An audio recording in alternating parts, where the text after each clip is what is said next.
Assalamualaikum warahmatullahi Pak Karma. Waalaikumsalam Bu Reni.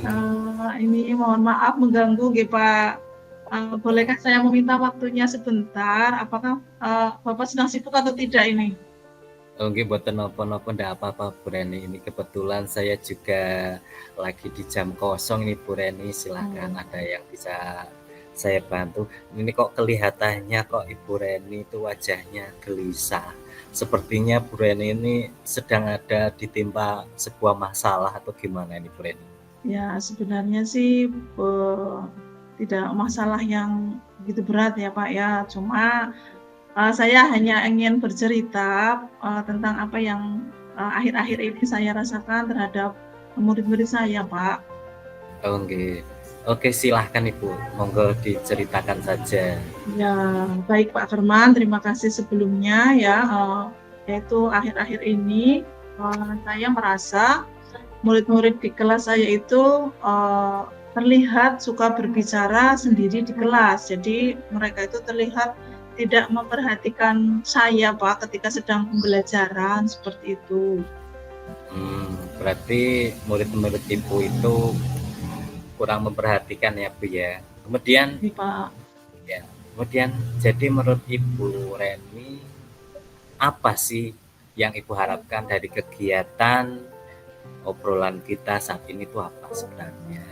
Iya, saya berharap nanti setelah saya bercerita dengan Pak Karman, saya itu mendapatkan solusi atas permasalahan yang sedang saya hadapi, yaitu tentang murid saya yang suka berbicara sendiri di kelas, Pak. Sehingga proses pembelajaran saya di kelas itu dapat kembali berjalan dengan nyaman, Pak.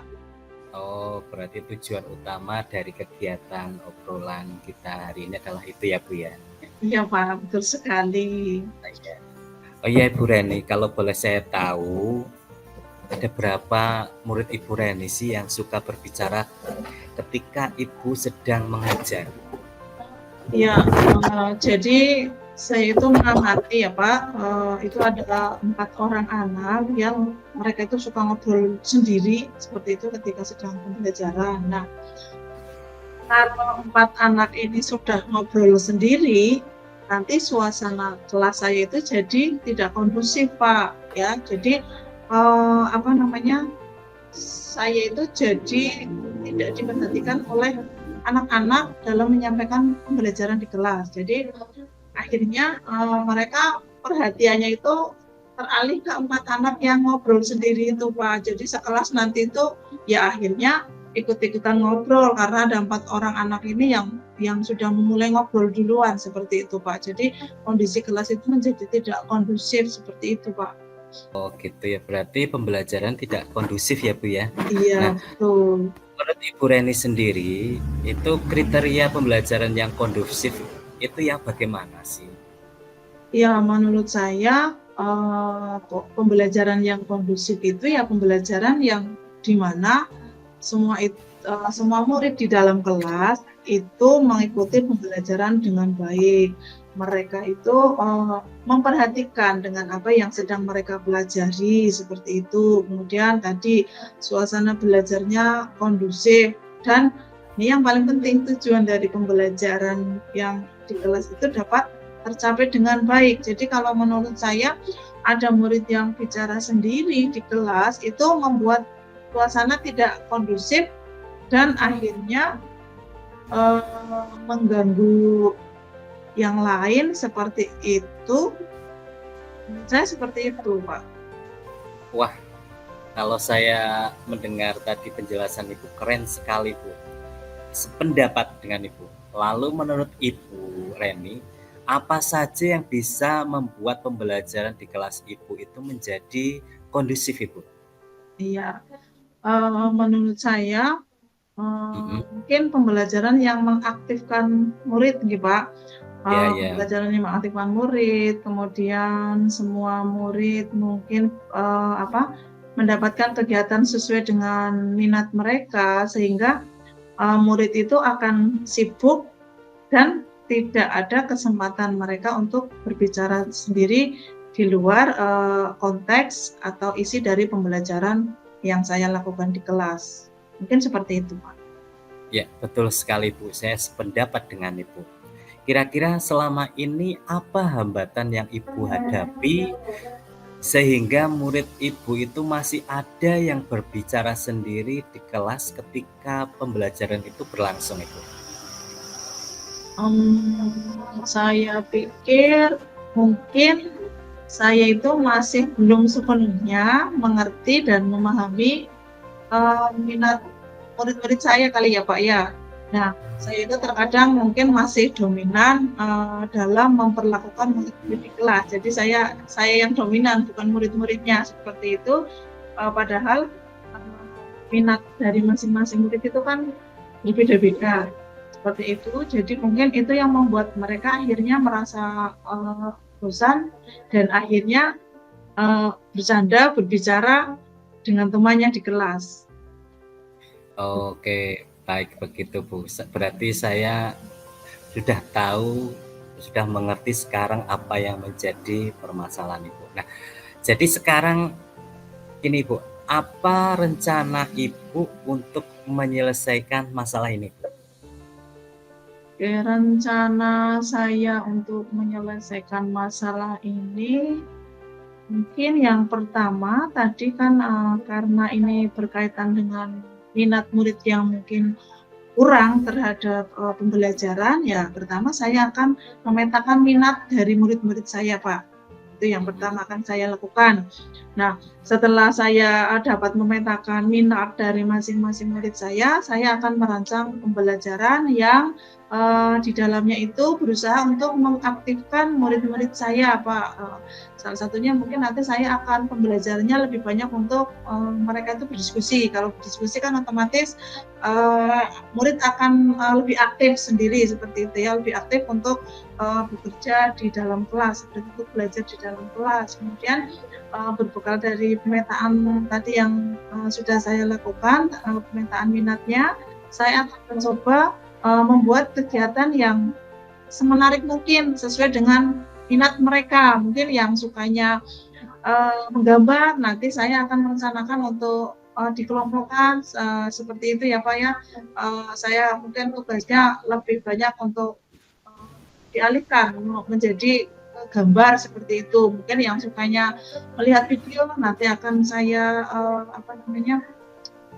arahkan ke situ biar mereka itu merasa asik dan tidak lagi mereka berbicara sendiri di luar konteks pembelajaran. Seperti itu, mungkin seperti itu Pak yang akan saya lakukan. Ya, bagus sekali, luar biasa Ibu Reni. Nah, dengan begitu murid akan aktif di kelas dan suasana pembelajaran akan menjadi kondusif. Kemudian, kalau saya boleh tahu Ibu, apa ukuran keberhasilan rencana Ibu ini tuh? Ukurannya apa? Karena tadi saya lebih mengaktifkan siswa, berarti ukuran keberhasilannya yaitu ketika murid saya dapat aktif mengikuti pembelajaran dan yaitu tadi sudah tidak ada murid yang berbicara sendiri itu Pak. Ya, jadi mereka itu walaupun aktif dan mungkin berbicara itu mereka membicarakan apa yang sedang mereka pelajari. Tadi tidak keluar dari konteks pembelajaran. Mungkin tolak ukurnya seperti itu Pak. Ya, bagus sekali Ibu. Kemudian jika nanti itu ada gangguan Ibu, kemudian bagaimana cara Ibu mengatasi gangguan tersebut Ibu? Ya, tadi ya Pak, ketika kita melaksanakan sesuatu tidak ada gangguan seperti itu ya, itu sangat mustahil ya. Jika gangguan itu terjadi, jadi saya mungkin merancangnya tidak hanya satu kegiatan seperti itu ya, tapi menyiapkan beberapa kegiatan pembelajaran dalam setiap harinya, sehingga jika masih ada saja murid yang berbicara sendiri, mungkin saya akan memberikan rencana yang kedua, kegiatan yang kedua yang akan saya berikan terhadap murid tersebut. Ya, seperti itu. Wah, bagus sekali Bu. Ya, tadi sudah dibahas tentang rencana yang akan Ibu laksanakan, kemudian apa komitmen Ibu terhadap rencana yang Ibu tadi sudah Ibu sampaikan Ibu? Iya, ya. Saya berkomitmen terhadap rencana yang saya lakukan, yaitu yang pertama untuk berusaha selalu mengerti dan memahami minat belajar masing-masing murid saya, seperti itu. Nah, kemudian saya juga akan merancang kegiatan yang dapat memfasilitasi semua minat murid-murid saya, sehingga dalam pembelajaran mereka itu akan aktif dan suasana dalam pembelajaran menjadi kondusif, Pak. Oh iya, ya, bagus sekali Bu. Yang tadi Ibu sudah paparkan itu luar biasa. Lalu dukungan dan bantuan apa yang dibutuhkan untuk mencapai komitmen tersebut Ibu? Iya, untuk mencapai komitmen tersebut mungkin yang saya atau bantuan yang saya harapkan, yaitu saya akan mencoba meminta bantuan kepada rekan-rekan saya yang mereka itu sudah melakukan praktek pembelajaran. Kalau tadi pembelajaran sesuai minat itu pembelajaran berdiferensiasi gitu, Pak. Nah, saya akan meminta untuk saling berbagi pengalaman seperti itu, Pak. Jadi saya bisa belajar dari mereka-mereka yang sudah melakukan praktek pembelajaran tersebut dengan baik. Saya bisa belajar dari mereka, seperti itu. Ya, ide yang cemerlang Ibu. Kemudian kapan Ibu akan melaksanakan rencana itu? Secepatnya, Pak, karena dari obrolan kita itu kan sudah mendapatkan solusi ya, Pak ya. Jadi ya secepatnya saya akan melakukan rencana tersebut, Pak. Iya, baik Ibu Reni, saya senang mendengarkan tadi yang sudah Ibu sampaikan, sudah bagus sekali. Semoga nanti praktiknya itu dapat berjalan lancar ya Bu ya. Saya sudah tidak sabar Bu untuk mendengarkan nantinya Ibu bercerita tidak seperti hari ini, tetapi nanti di kemudian hari sudah cerita yang berbeda Bu, dengan kegiatan yang sudah Ibu susun sedemikian rupa, kemudian akan berkolaborasi dengan teman sejawat. Nah, saya tunggu cerita berikutnya Ibu.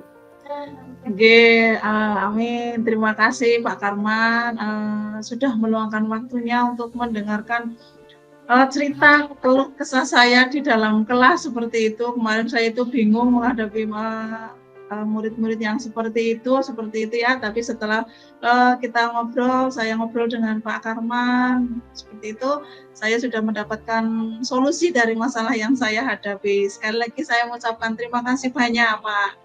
Ya, sama-sama Bu. Jangan lupa kalau ada pemikiran atau apa, kita pecahkan bersama. Setidaknya meskipun tidak membantu langsung, tapi setidaknya Ibu itu menjadi plong. Itu Ya, seperti Pak. itu. Ya, Iya, itu Pak. Terima kasih banyak. ya, sama-sama. Ada lagi yang mau disampaikan Ibu? Saya rasa sudah cukup, Pak. Terima kasih banyak. Saya juga mohon pamit. Terima kasih banyak. Assalamualaikum. Waalaikumsalam warahmatullahi wabarakatuh.